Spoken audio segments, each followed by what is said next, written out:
जय हिंद दोस्तों, मैं स्वागत करता हूं आपका अपने YouTube चैनल एक कदम हिंदी की ओर में। आज आप लोगों को मेरी तरफ से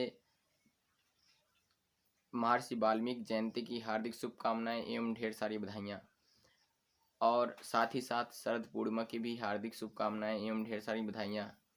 मित्रों, जैसा कि आप लोग जानते हैं, आज के दिन दो दो महत्वपूर्ण तिथियां, दो त्यौहार हमारे देश में मनाए जा रहे हैं एक साथ। पहली बात तो पहले त्यौहार शरद पूर्णिमा के रूप में आज शरद पूर्णिमा है, और दूसरा महर्षि वाल्मीकि जयंती के रूप में लोग मना रहे हैं।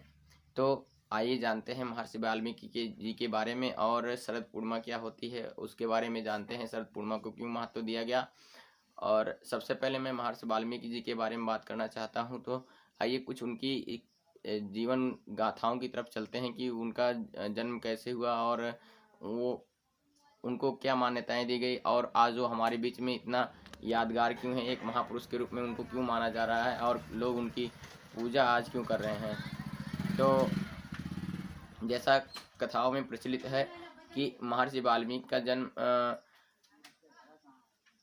जब हुआ तो उनको एक आदिवासी औरत ने ले जाकर के पाला और पोसा, उनका लालन पालन किया। और उस आदिवासी महिला का काम क्या था? दस्युओं का काम था, अर्थात लोगों को लूट मार करके और उनके सामानों को छीन करके अपना भरण पोषण करना और लालन पालन करना, एक उस औरत का काम था।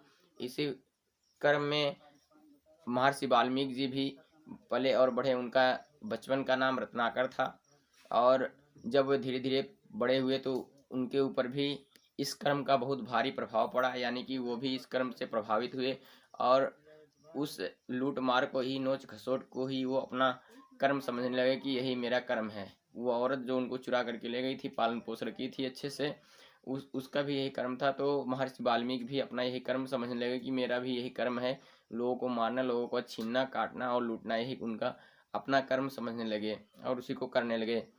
और जब वो बड़े हो गए तो उनकी शादी आदिवासी रीति रिवाज के अनुसार ही एक भीलनी की लड़की के साथ कर दी गई, और वो अपने परिवार का भरण पोषण लूट मार करके ही करने लगे। लेकिन दोस्तों, कैसे उनके जीवन में परिवर्तन आया, उनके जीवन को कैसे बदला, और उनको क्या चीज़ें हुई उनके जीवन में जो उनके हृदय को अचानक द्रवित कर गई और अचानक वो परिवर्तित हो गए। एक रत्नाकर डाकू से वो इतने बड़े विश्वविख्यात आदि कवि के रूप में जाने जाने वाले, और आदि कवि के रूप में पूजे जाने वाले महर्षि बन करके, और हमारे सामने आज वो हमारे शब्दों में, हमारी भावनाओं में, हमारे विचारों में और हमारे कर्म में वो जिंदा हैं। तो देखिए मित्रों, उनकी जब शादी हुई तो अपना पालन पोषण, अपने परिवार का पालन पोषण करने के लिए भी वो जंगल से जाते हुए राहगीरों को लूटते, मारते और उनके सामानों को छीन करके अपने परिवार का पोषण करते थे। तो जैसा कि कथाओं में प्रचलित है, उनको नारद मुनि और पुलस्त ऋषि जो थे उनका भाई माना जाता है, ऐसा कथाओं में प्रचलित है, पौराणिक कथाओं में। तो नारद मुनि को ये काम अच्छा नहीं लगा कि उनका भाई जो है लोगों को लूटता, मारता और काटता रहे। तो उन्होंने महात्मा का वेश बनाया, और महात्मा का वेश बना करके एक दिन वो जंगल की तरफ से निकले। जिस रास्ते पर ये लूट मार करते थे उसी रास्ते की तरफ से निकले, और वहाँ पर उन्होंने, जब ये महात्मा के वेश में जा रहे थे तो वहाँ पर रत्नाकर जी पहले से मौजूद थे, और उन्होंने जब महात्माओं को जाते हुए देखा तो उन्होंने आवाज़ लगाया कि ठहर जाओ, ठहर जाओ, ठहर जाओ। तो जब नारद मुनि ने सुना, और संत के वेश में थे, महात्मा के वेश में थे, वो रुक गए, और क्योंकि उनको अपने भाई को सुधारना था किसी भी तरीके से, तो रुके। और उन रत्नाकर ने कहा, जो भी तुम्हारे पास हो सब सामान मुझे दे दो। तो उन महात्माओं ने कहा कि हम क्या है, हम तो एक साधु और महात्मा है, हमारे पास यही कमंडल है, यही जो है यही वस्त्र है हमारा, और कुछ नहीं है, और गले में जो माला है यही माला है। तो रत्नाकर ने कहा, ठीक है, वही तुम अपना कमंडल और ये दे दो। तो महात्मा ने कहा कि भाई, जो ये पाप कर्म तुम कर रहे हो, आखिर ये किसके लिए कर रहे हो और क्यों कर रहे हो? इसकी बहुत बड़ी सज़ा तुमको मिलेगी, बहुत बड़े ये गुनाह है। तो रत्नाकर ने कहा, ये सब ज्ञान मैं नहीं जानता, मेरा यही कर्म है और मैं अपने परिवार का भरण पोषण करने के लिए ये सारे कर्म कर रहा हूँ और मुझे तो अपने परिवार को चलाना है, मैं कुछ नहीं सुनना चाहता। लेकिन कहा गया है जब लोग महात्माओं के पास जाते हैं, उनका दर्शन करते हैं, तो एक अलग अनुभूति होती है, एक अलग प्रभाव पड़ता है और वहाँ पर उनके जो बुरे कर्म रहते हैं वो दबते हैं, अच्छे विचार उनके अंदर उत्पन्न होने लगते हैं। तो महात्माओं का असर जब उनकी वाणी का, उनके संग का असर उन पर हुआ तो वो दबे और उनसे धीरे धीरे महात्माओं ने बात की रत्नाकर जी से। तो रत्नाकर जी ने बताया कि ये सारे काम वो अपने परिवार वालों के लिए करते हैं और कहा कि महात्माओं ने कहा कि जाओ पूछ लो, जो ये बुरा कर्म तुम अपने परिवार के लिए कर रहे हो, क्या तो कोई तुम्हारे इस बुरे कर्म में शामिल होगा। रत्नाकर जी को ठेस लगी और वो कहे कि अच्छा मैं जाता हूँ। लेकिन फिर उन्होंने सोचा कि ये हमको महात्मा जो है बेवकूफ़ बना रहे हैं, हम जाएंगे उधर परिवार वालों से पूछने तो ये भग जाएंगे।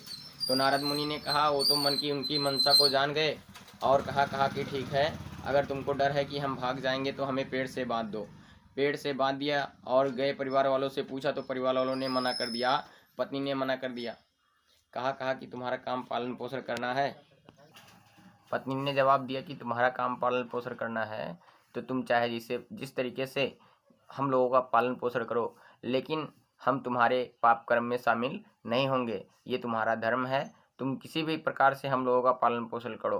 तो जब इतनी बात रत्नाकर ने सुना तो उनके अंदर ठेस लगी, उनके मन को चोट पहुंची और वो तुरंत गए, भागते भागते महात्माओं के चरणों में गिर पड़े और उनको वहीं पर महात्माओं ने प्रभु प्राप्ति का रास्ता दिया और वो जंगल में रह करके उस समय के जीवंत नाम, जागृत नाम को, पावरफुल नाम को याद करने लगे, उसका जाप करने लगे और धीरे धीरे कहा जाता है जाप करते करते उनके शरीर पर जो दीमक होती हैं उन्होंने अपना घर बना लिया, यानी वो उनका शरीर पूरी तरह से बिल्कुल मिट्टी से, दीमक से ढक गया और इसलिए उनका नाम वाल्मीकि पड़ा।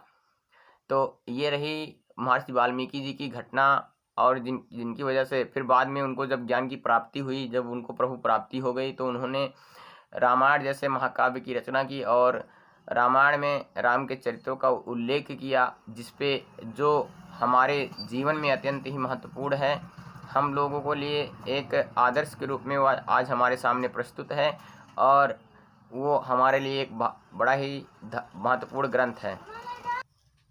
और इस प्रकार उनके जीवन में बदलाव आए महात्माओं के कारण ही और उनका जीवन बदला और वो महर्षि वाल्मीकि के रूप में, आदि कवि के रूप में आज हमारे बीच में यादगार के रूप में मौजूद हैं और आने वाले सदियों तक उनको इसी तरीके से याद किया जाएगा और लोग उनको मानते रहेंगे, उनकी रचनाओं को याद करते रहेंगे और उनकी रचनाओं पर चलते रहेंगे।